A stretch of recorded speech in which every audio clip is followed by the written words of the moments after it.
Good morning ಸ್ನೇಹಿತರೆ, ನಿಮಗೆಲ್ಲ Prithviraj English ಅಕಾಡೆಮಿಗೆ ಸ್ವಾಗತ ಸುಸ್ವಾಗತ. ನಾವು ಏನು ಮಾಡ್ತಾ ಇದ್ದಪ್ಪ ಅಂದರೆ ಟೀಚಿಂಗ್ ಆ್ಯಪ್ಟಿಟ್ಯೂಡ್ ಅಥವಾ ಬೋಧನಾ ಯೋಗ್ಯತೆ ಎಂಬ ಒಂದು ಅಧ್ಯಯನದ ಕುರಿತಾದಂಥ ಒಂದು ಸಿರೀಸನ್ನು ಮಾಡ್ತಾ ಇದ್ದೀವಿ. ಇವತ್ತಿನ ಒಂದು ವಿಡಿಯೋದಲ್ಲಿ ನಾವೇನು ಮಾಡ್ತಾ ಇದ್ದೀವಿ ಅಂದ್ರೆ ಇದರ ಮುಂದುವರೆದ ಭಾಗವಾದಂಥ 5ನೇ ಭಾಗದ ಕುರಿತು ನಾವು ಅಧ್ಯಯನ ಮಾಡ್ತಾ ಇದ್ವಿ.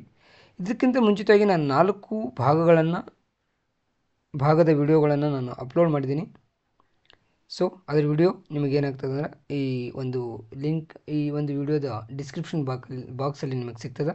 ಅದ್ರ ಜೊತೆಗೆ ನೀವು ನಮ್ಮ ಪ್ಲೇ ಲಿಸ್ಟನ್ನು ಕೂಡ ನೋಡ್ಬೋದು ರೀ. ಅದರೊಳಗೆ ಏನಂದರೆ ಪೇಪರ್ 1 ಅಂತೇಳಿ ಒಂದು ಪ್ಲೇ ಲಿಸ್ಟ್ ಇದೆ. ಅದರೊಳಗೆ ನೀವು ಇದನ್ನು ಮಾಡಿದರೆ ನಿಮಗೇನಾಗ್ತದೆ, ಹುಡುಕಿದ್ರೆ ನಿಮಗೆ ಈ ವಿಡಿಯೋಗಳು ಸಿಗ್ತಾವ್ರಿ ಅಂತೇಳಿ ಹೇಳ್ತಾ ಮತ್ತೊಮ್ಮೆ ನಿಮಗೆ ಪೃಥ್ವಿರಾಜ್ ಇಂಗ್ಲೀಷ್ ಅಕಾಡೆಮಿಗೆ ನಿಮ್ಮ ಪ್ರೀತಿಯ ರಮೇಶ್ ಮಾಡುವ ಸ್ವಾಗತ ಸುಸ್ವಾಗತ ರೀ. ಇವತ್ತಿನ ದಿನ ನಾವೇನು ಮಾಡೋಣ ಅಂದ್ರೆ 5ನೇ ವಿಡಿಯೋ. ಅದರಲ್ಲಿ ಏನಂದ್ರೆ ಬೋಧನಾ ಬೆಂಬಲ ವ್ಯವಸ್ಥೆ ಅಥವಾ ಟೀಚಿಂಗ್ ಸಪೋರ್ಟ್ ಸಿಸ್ಟಮ್ ಬಗ್ಗೆ ನೋಡೋಣ ರೀ. ಟೀಚಿಂಗ್ ಸಪೋರ್ಟ್ ಸಿಸ್ಟಮ್ ನೋಡ್ರಿ, ಇವೆಲ್ಲನೂ ಇರ್ತಾವೆ. ಹೌದೇ? ಓಕೆ, ಏನೇನು ಇರ್ತಾವೆ ನೋಡೋಣ ಬರ್ರಿ. ಇವತ್ತಿನ ದಿನ ಏನು ಬೋಧನಾ ಬೆಂಬಲ ವ್ಯವಸ್ಥೆ. ಬೋಧನೆ ಪರಿಣಾಮಕಾರಿಯಾಗಲು ಶಿಕ್ಷಕರ ಕೌಶಲ್ಯ ಮಾತ್ರ ಸಾಕಾಗುವುದಿಲ್ಲ ರೀ. ವಿದ್ಯಾರ್ಥಿಗಳಿಗೆ ತಿಳುವಳಿಕೆಯನ್ನು ಸುಲಭಗೊಳಿಸುವ ಸಾಧನಗಳು ಮತ್ತು ಮೂಲಸೌಕರ್ಯಗಳು ಕೂಡ ಅತ್ಯಂತ ಮುಖ್ಯ. ಇವುಗಳನ್ನು ಒಟ್ಟಾಗಿ ನಾವು ಏನಂತೇಳಿ ಕರಿತೀವಿ, ಬೋಧನಾ ಬೆಂಬಲ ವ್ಯವಸ್ಥೆ ಅಥವಾ ಟೀಚಿಂಗ್ ಸಪೋರ್ಟ್ ಸಿಸ್ಟಮ್ ಅಂತೇಳಿ ಕರಿತೀವಿ. ಬೋಧನಾ ಬೆಂಬಲವನ್ನು 3 ಭಾಗಗಳಾಗಿ ವಿಂಗಡಣೆ ಮಾಡ್ಬೋದು. ಸಾಂಪ್ರದಾಯಿಕ ಬೆಂಬಲ ವ್ಯವಸ್ಥೆ ರೀ, ಆಧುನಿಕ ಬೆಂಬಲ ವ್ಯವಸ್ಥೆ ಮತ್ತು ICT ಆಧಾರಿತ ಬೆಂಬಲ ವ್ಯವಸ್ಥೆ ಅಂತೇಳಿ ಕರಿಬೋದು ರೀ.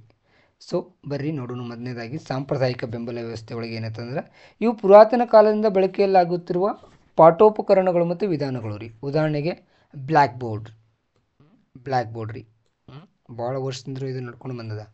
ಅಥವಾ ಚಾಕ್ ಬೋರ್ಡ್ ಅಂತೇಳಿ ಕರೀತಾರೆ ಇದನ್ನು ಇಂಗ್ಲೀಷ್ ಒಳಗೆ. ಓಕೆ, ಪಠ್ಯ ಪುಸ್ತಕಗಳು ಮತ್ತು ಗ್ರಂಥಾಲಯಗಳು ಇದು ಒಂದೇನು ಭಾಳ ಇಂಪಾರ್ಟೆಂಟ್ ಆಗಿರುವಂಥ ಒಂದು ಸಾಂಪ್ರದಾಯಿಕ ವಿಧಾನದಲ್ಲಿ ಬರ್ತಕ್ಕಂಥ ಒಂದು ಟೀಚಿಂಗ್ ಸಪೋರ್ಟಿಂಗ್ ಸಿಸ್ಟಮ್ ರೀ ಇದು. ನಕ್ಷೆಗಳು ರೀ, ಹೌದಾ, ಮಾದರಿಗಳು, ಮಾಡೆಲ್ಸ್ ಅಂತೇಳಿ ಕರಿತೀವಿ ನಾವು. ಚಾರ್ಟ್ಗಳು ರೀ, ಮತ್ತು ಉಪನ್ಯಾಸ ವಿಧಾನ ಬರ್ತದೆ ರೀ. ಇದ್ರ ಬಗ್ಗೆ ನಾವು ಪ್ರಿವಿಯಸ್ ವಿಡಿಯೋದೊಳಗೆ ನೋಡಿದ್ದೀವಿ ರೀ. ಮತ್ತು ಪ್ರಶ್ನೋತ್ತರ ಪದ್ಧತಿನೂ ಇದರೊಳಗೆ ಬರ್ತದೆ, ಏನು ಸಾಂಪ್ರದಾಯಿಕ ಒಂದು ವಿಧಾನದೊಳಗೆ ಬರ್ತದೆ ರೀ. ಹೌದಾ, ಇಲ್ಲಿ ನೋಡ್ರಿ, text books and library, maps, model, charts, lecture method, question answer method ಇವೆಲ್ಲನೂ ಏನಾಗ್ತವೆ ಇದರೊಳಗೆ ಬರ್ತದೆ. ಇದರೊಳಗೆ ರೀ ಸಾಂಪ್ರದಾಯಿಕ ವಿಧಾನದೊಳಗೆ ಬರ್ತದೆ ರೀ. ಹೌದಾ, ಸಾಂಪ್ರದಾಯಿಕ ವಿಧಾನದೊಳಗೆ ಏನು ಅದರದ ಗುಣಗಳು ಅದಾವು ಮತ್ತು ದೋಷಗಳು ಅದಾವು. ಪಾಸಿಟಿವ್ನೇ ಅದ, ನೆಗೆಟಿವ್ನೇ ಅದ. ಸುಲಭವಾಗಿ ಏನಾಗ್ತಾವೆ ಸಿಗ್ತಾವೆ ರೀ, ಕಡಿಮೆ ವೆಚ್ಚಕ್ಕೆ ಸಿಗ್ತಾವೆ, ವಿದ್ಯಾರ್ಥಿಗಳಿಗೆ ನೇರ ಸಂಪರ್ಕವು ಹೊಂದುವಂಗೆ ಇರ್ತಾವೆ ರೀ. ಇವೆಲ್ಲನೂ ಏನು ಪುಸ್ತಕ ಆಯಿತು, ಮತ್ತು ಲೈಬ್ರರಿ ಬುಕ್ಸ್ ಆಯಿತು, ಮಾಡೆಲ್ಸ್ ಆಯಿತು, ಚಾರ್ಟ್ಸ್ ಆಯಿತು, ಲೆಕ್ಚರ್ ಮೆಥಡ್ ಆಯಿತು, ಮತ್ತು ಕ್ವಶನ್ ಆನ್ಸರ್ ಮಾಡೆಲ್ ಆಯಿತು. ದೋಷಗಳು ಏನಾಗ್ತವೆ ಅಂದರೆ ನಿರಾಸಕ್ತಿ ಕ್ರಿಯೆಯ ಕಲಿಕೆ ಆಗ್ತದೆ ರೀ. ಆಧುನಿಕ ಯುಗದ ಅಗತ್ಯತೆಗಳಿಗೆ ಇವು ಏನಾಗಲ್ಲ, ಸಾಕಾಗುವುದಿಲ್ಲ ರೀ ಯಾವುದು ಸಾಂಪ್ರದಾಯಿಕ ವಿಧಾನ. ಹೌದಾ, ನೆಕ್ಸ್ಟ್ ಬರ್ರಿ ಆಧುನಿಕ ಬೆಂಬಲ ವ್ಯವಸ್ಥೆ. ಕಾಲಾನುಗುಣವಾಗಿ ಅಭಿವೃದ್ಧಿಯಾದ ತಂತ್ರಜ್ಞಾನ ಮತ್ತು ಶಿಕ್ಷಣದ ಮಾದರಿಗಳ ಆಧಾರದ ಮೇಲೆ ಇವೇನಾಗ್ತಾವೆ ಆಧುನಿಕ ಬೆಂಬಲಿತ ವ್ಯವಸ್ಥೆ ಒಂದು ಕೆಲಸವನ್ನು ಮಾಡ್ತದೆ ಅಂತೇಳಿ ಹೇಳ್ಬೋದು. ಓವರ್ ಹೆಡ್ ಪ್ರೊಜೆಕ್ಟರ್ಗಳನ್ನು ಬಳಸಲಾಗ್ತದೆ ಇಲ್ಲಿ, ಸ್ಲೈಡ್ ಪ್ರೊಜೆಕ್ಟರನ್ನು ಬಳಸಲಾಗ್ತದೆ, ಸ್ಮಾರ್ಟ್ ಕ್ಲಾಸ್ ರೂಮ್ಗಳನ್ನು ಬಳಸಲಾಗ್ತದೆ, ಲ್ಯಾಬ್ರೋಟರಿಗಳನ್ನು ಮತ್ತು ವರ್ಕ್ಶಾಪ್ಗಳನ್ನು ಬಳಸಲಾಗ್ತದೆ, ಟೀಚಿಂಗ್ ಮಿಷನ್ಸ್ ಅನ್ನು ಬಳಸಲಾಗ್ತದೆ. ಇವುಗಳ ಎಕ್ಸಾಂಪಲ್ ಇಲ್ಲದ ನೋಡಿರಿ.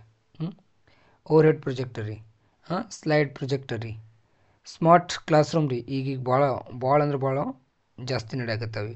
ಲ್ಯಾಬ್ರೋಟರಿ ಆ್ಯಂಡ್ ವರ್ಕ್ಶಾಪ್ ರೀ, ಮತ್ತು ಟೀಚಿಂಗ್ ಮಿಷನ್ಸ್ ರೀ. ಇದು ಟೀಚಿಂಗ್ ಮಿಷನ್ ರೀ. ಇದು ಟೀಚ್ ಇದೆ, ಮಿಷನ್ ಏನಾಗ್ತದೆ ಟೀಚ್ ಮಾಡ್ತದೆ. ಹೌದಾ, ಈಗ ನೆಕ್ಸ್ಟ್ ಬರ್ರಿ ಏನು ಆಧುನಿಕ ಬೆಂಬಲ ವ್ಯವಸ್ಥೆ ರೀ. ಅದರೊಳಗೆ ಗುಣಗಳು ಏನು ಅಥವಾ ಪಾಸಿಟಿವ್ ಏನು ರೀ. ದೃಶ್ಯ ಮಾಧ್ಯಮಗಳ ಮೂಲಕ ಏನಾಗ್ತದೆ ಕಲಿಕೆ ಆಗ್ತದೆ ರೀ. ದೃಶ್ಯ ಮಾಧ್ಯಮಗಳ ಮೂಲಕ ಏನಾಗ್ತದೆ ಕಲಿಕೆ ಆಗ್ತದೆ. ವಿದ್ಯಾರ್ಥಿಗಳಲ್ಲಿ ಏನಾಗ್ತದೆ ಆಸಕ್ತಿಯನ್ನು ಇದು ಹೆಚ್ಚಿಸ್ತದೆ ರೀ. ದೋಷಗಳು ಏನಂದರೆ ನಿರ್ವಹಣಾ ವೆಚ್ಚ ಏನಾಗಿರ್ತದೆ ಹೆಚ್ಚಾಗಿರ್ತದೆ ರೀ. ವೆಚ್ಚ ಭಾಳ ಆಗಿರ್ತದೆ. ತಾಂತ್ರಿಕ ಜ್ಞಾನವಿಲ್ಲದ ಶಿಕ್ಷಕರು ಇದನ್ನು ಬಳಸಲು ಅಸೌಕರ್ಯ ಅಥವಾ ಇದು ಸಾಧ್ಯ ಆಗುವುದಿಲ್ಲ ಅಂತೇಳಿ ಹೇಳ್ಬೋದು. ಅವ್ರಿಗೆ ತಾಂತ್ರಿಕ ಜ್ಞಾನ ಬೇಕೇ ಬೇಕು, ಟೆಕ್ನಾಲಜಿ ನಾಲೆಜ್ ಇರಲೇಬೇಕು. Next ICT information and communication technology ಆಧಾರಿತ ಬೆಂಬಲ ವ್ಯವಸ್ಥೆ ರೀ. ಹೌದಾ, ಡಿಜಿಟಲ್ ಕ್ರಾಂತಿಯ ಪರಿಣಾಮವಾಗಿ ಶಿಕ್ಷಣದಲ್ಲಿ ಮಾಹಿತಿ ಮತ್ತು ಸಂವಹನ ತಂತ್ರಜ್ಞಾನಗಳ ಬಳಕೆ ವೇಗವಾಗಿ ಹೆಚ್ಚುತ್ತದೆ ರೀ. ಉದಾಹರಣೆಗೆ ಕಂಪ್ಯೂಟರ್ ಮತ್ತು ಇಂಟರ್ನೆಟ್ ಆಧಾರಿತ ಬೋಧನೆಗಳು ಬಂದವ್ರಿ. ಈಗ ಆನ್ಲೈನ್ ಪ್ಲಾಟ್ಫಾರ್ಮ್ಗಳು ಬಂದವ್ರಿ. ಸ್ವಯಂ ಪ್ರಭಾ ಬಂದದ, ಮೋಕ್ಸ್ ಬಂದದ ಮತ್ತು ನೆಪ್ಟೆಲ್ ಬಂದದ. ಲಾಸ್ಟ್ ವಿಡಿಯೋದೊಳಗೆ ಇದ್ರ ಬಗ್ಗೆ ನಾವು ನೋಡ್ಕೊಂಡಿದ್ವಿ. ಮತ್ತು ಲರ್ನಿಂಗ್ ಸಾಫ್ಟ್ವೇರ್ಗಳು ಬಂದವ್ರಿ. ಡೈರೆಕ್ಟ್ ಆನ್ಲೈನ್ ಒಳಗೆ ಪವರ್ ಪಾಯಿಂಟ್ ಪ್ರೆಸೆಂಟೇಷನ್ಗಳು, ಆಡಿಯೋ ವಿಡಿಯೋ ಪಾಠಗಳು ಬಂದವ್ರಿ. ವರ್ಚುವಲ್ ಕ್ಲಾಸ್ ರೂಮ್ಗಳು ಬಂದವ್ರಿ. Like Zoom, Google Meet, MS Teams, ಇವೆಲ್ಲನೂ ಏನು ಒಂದು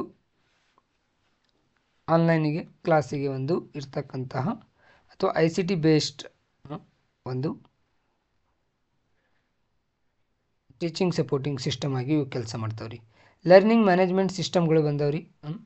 ಹೌದಾ, ಇವೆಲ್ಲನೂ ಏನು LMS model and black board ಇವೆಲ್ಲ ಬಂದವ್ರಿ. ಹೌದಾ, ಈಗ ಬರ್ರಿ ನೆಕ್ಸ್ಟು. ICTಯ ಒಂದು ಗುಣಗಳು ಏನಂದ್ರೆ ಜಾಗತಿಕ ಮಟ್ಟದಲ್ಲಿ ಜ್ಞಾನ ಲಭ್ಯ ಆಗ್ತದೆ ಎಲ್ಲ ಕಡೆ. ಜಾಗತಿಕ ಅಂದ್ರೆ ವರ್ಲ್ಡ್ ವೈಡ್ ರೀ. ಎಲ್ಲ ಕಡೆನೂ ಜ್ಞಾನ ಲಭ್ಯ ಆಗ್ತದೆ.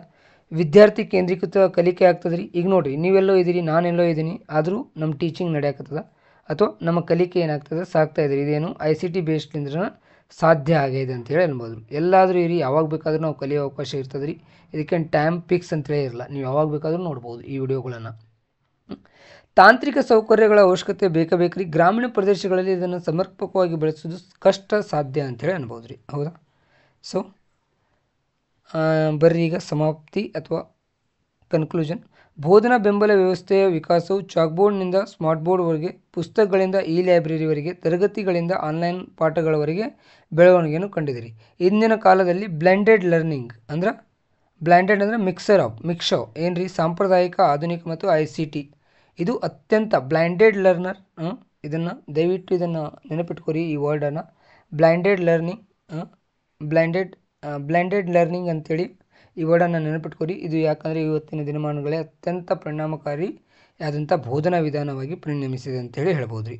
ಸೊ ನನಗನ್ಸಿದ ಮಟ್ಟಿಗೆ ಈ ಪಾಠ ಅಥವಾ ಏನು ಟೀಚಿಂಗ್ ಸಪೋರ್ಟ್ ಸಿಸ್ಟಮ್ ಬೋಧನೆಗೆ ಸಂಬಂಧಪಟ್ಟಂತೆ ಏನು ಇದನ್ನಿದೆ,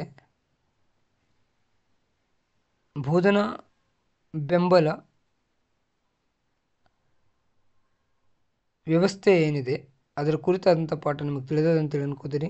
ಇದರೊಳಗೆ 3 ವಿಧಗಳು ಬರ್ತಾವ್ರಿ. ಒಂದು ಸಾಂಪ್ರದಾಯಿಕ, ಆಧುನಿಕ ಮತ್ತು ICT ಬೇಸ್ಡ್ ಬರ್ತದೆ ಅಂತೇಳಿ ನೋಡಿದೀವಿ ರೀ.